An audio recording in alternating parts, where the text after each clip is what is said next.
O Diário de Anne Frank. Domingo, 14 de junho de 1942. Vou começar a partir do momento em que ganhei você. Quando o vi na mesa, no meio dos meus outros presentes de aniversário. Eu estava junto quando você foi comprado, e com isso eu não contava. Na sexta-feira, 12 de junho, acordei às 6 horas, o que não é de se espantar, afinal era meu aniversário. Mas não me deixam levantar a essa hora. Por isso, tive de controlar minha curiosidade até 15 para as 7.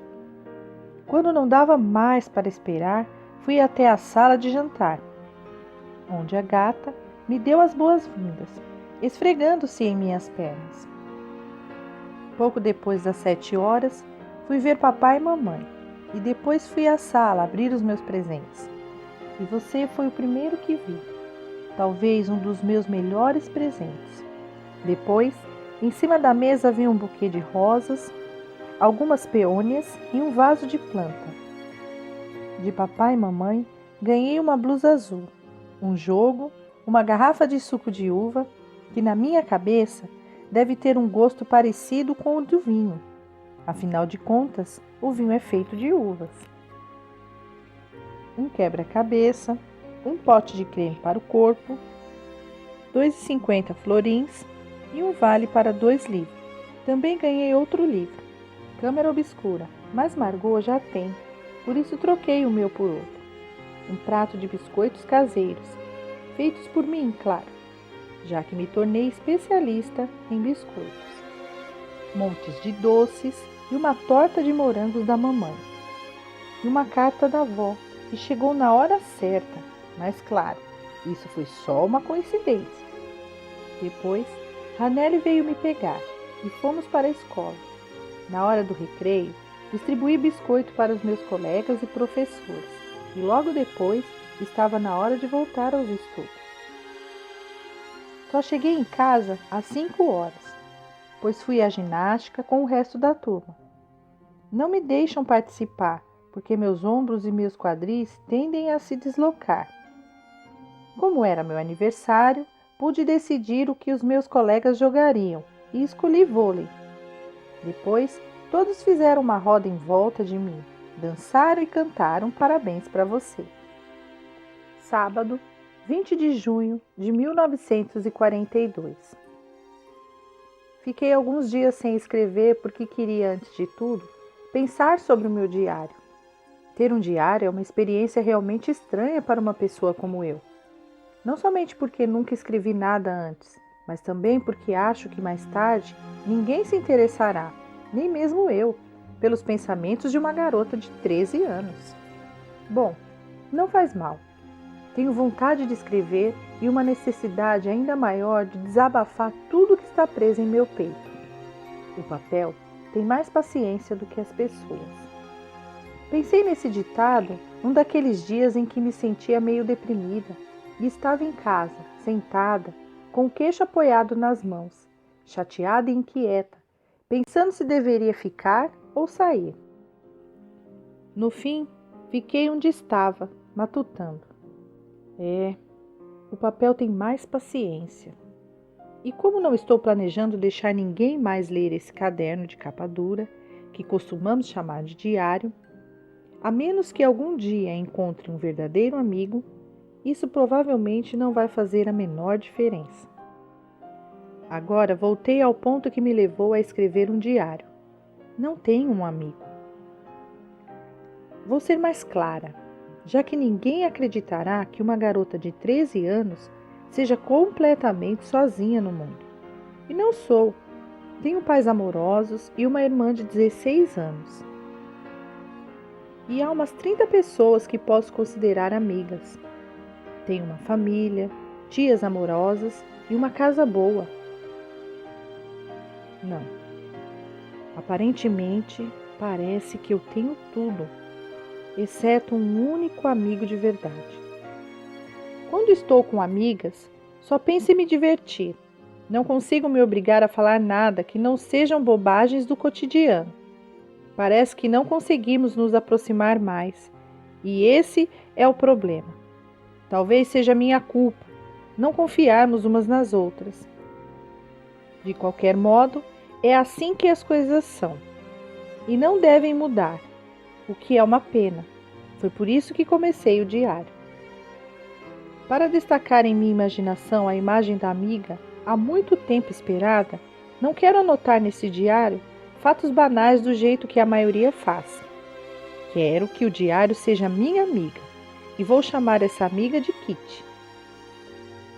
Como ninguém entenderia uma palavra de minhas histórias contadas a Kitty, se eu começasse a escrever sem mais nem menos, é melhor fazer um breve resumo de minha vida, por mais que seja contra minha vontade. Meu pai, o pai mais adorável que conheço, só se casou com minha mãe quando tinha 36 anos e ela 25. Minha irmã Margot nasceu em Frankfurt, na Alemanha, em 1926. Eu nasci em 12 de junho de 1929. Morei em Frankfurt até completar 4 anos. Como éramos judeus, meu pai emigrou para a Holanda em 1933, quando se tornou diretor administrativo da Dutch Optica Company, que fabrica produtos para fazer geleia. Minha mãe Edith juntou-se a ele na Holanda em setembro e eu em fevereiro, quando me puseram sobre a mesa como presente de aniversário para Margot. Levávamos uma vida cheia de ansiedade, pois nossos parentes na Alemanha estavam sofrendo com as leis de Hitler contra os judeus. Depois dos pogroms de 1938, meus 2 tios, irmãos de minha mãe, fugiram da Alemanha, refugiando-se na América do Norte. Minha avó idosa veio morar conosco. Na época, estava com 73 anos.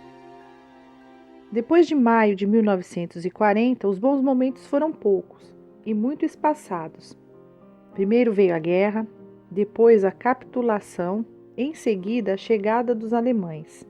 E foi então que começaram os sofrimentos dos judeus. Nossa liberdade foi gravemente restringida com uma série de decretos antissemitas. Os judeus deveriam usar uma camiseta amarela. Os judeus eram proibidos de andar nos bondes. Os judeus eram proibidos de andar de carro, mesmo em seus próprios carros. Os judeus deveriam fazer suas compras entre 3 e 5 horas da tarde. Os judeus só deveriam frequentar barbearias e salões de beleza de proprietários judeus. Os judeus eram proibidos de sair às ruas entre 8 da noite e 6 da manhã. Os judeus eram proibidos de frequentar teatros, cinemas ou ter qualquer outra forma de diversão. Os judeus eram proibidos de ir a piscinas, quadras de tênis, campos de hóquei ou a qualquer outro campo esportivo. Os judeus eram proibidos de ficar em seus próprios jardins ou nos de amigos depois das 8 da noite. Os judeus eram proibidos de visitar casas de cristãos. Os judeus deveriam frequentar escolas judias, etc. Você não podia fazer isso nem aquilo, mas a vida continuava. Jacques sempre me dizia: eu não ouso fazer mais nada, porque tenho medo de ser algo proibido. Quarta-feira, 24 de junho de 1942. Querida Kitty, faz um calor sufocante. Todo mundo anda bufando e se esfalfando nesse calor. Eu tenho de andar para todo o canto. Só agora percebo como é agradável um bonde, mas nós judeus não temos mais permissão de usar esse luxo. O único meio de transporte que podemos usar é a balsa. O balseiro Joseph nos transportava quando a gente pedia. Não é culpa dos holandeses se nós, judeus, estamos passando por um período tão ruim. Eu gostaria de não precisar ir à escola. Minha bicicleta foi roubada durante o feriado de Páscoa e papai entregou a bicicleta de mamãe para uns amigos cristãos guardarem. Graças a Deus, as férias de verão se aproximam. Mais uma semana e o nosso tormento vai acabar. Ontem de manhã aconteceu uma coisa incrível. Enquanto eu passava pelos bicicletários, ouvi alguém chamar meu nome. Virei-me e lá estava o garoto legal que eu tinha conhecido na tarde de ontem, na casa de minha amiga Vilma. Ele é primo e segundo grau de Vilma. Eu sempre achei Vilma legal, e ela é, mas ela só fala de garotos, e isso é uma chatice. Ele veio em minha direção, meio tímido, e se apresentou como Hello. Fiquei meio surpresa e não sabia bem o que ele queria, mas não demorei muito a descobrir. Ele perguntou se poderia me acompanhar até a escola. Se você estiver indo naquela direção, vou com você, respondi. E nós fomos andando juntos. Hello tem 16 anos e conta muito bem todo tipo de histórias engraçadas. Esta manhã ele estava me esperando de novo. Tomara que daqui em diante esteja sempre. N.